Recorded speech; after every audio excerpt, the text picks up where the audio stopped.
Alright guys, so I do have a vehicle here. First, the customer says they got a crank sensor code.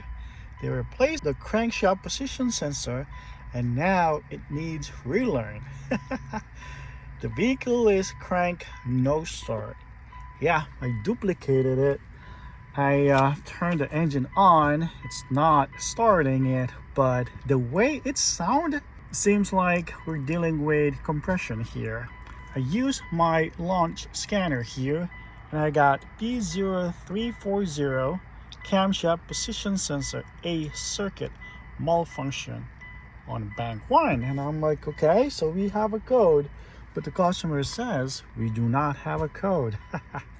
And I'm just about to go ahead and do a compression test, but well, let me do a quick visual inspection. And I decided to remove the lead, and I'm like, okay, let's go ahead and check this one. Ugh. Oh boy. Ooh, do you guys see that? This is a timing belt, guys. Timing belt snapped. Yep, that's the problem.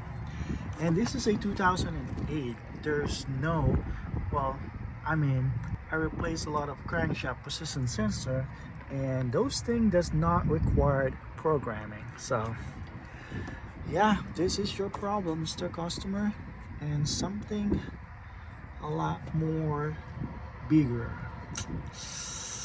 We might gonna need an engine on this one. It is 2008. I believe it has 166,000 miles in it. Yep. And I also noticed a connector down here is just hanging out. Yeah, that's the problem, guys. It's right there. Whew. Yep. What do you guys think? If you own this vehicle and you need to replace an engine, are you guys gonna do it, or you better off buying another one? Yep. So I think I'm just gonna go buy another one. You know, I mean, I'm not gonna spend like a couple $1,000s for this vehicle. I mean, don't get me wrong, it's a nice vehicle, but who knows what's gonna happen on your trends. You know, you might gonna spend a lot more money, your brakes, things like that, tires. So I think, Mr. Customer, you're better off if you're just gonna go ahead and buy something newer. All right, thank you guys for watching. Have a great day.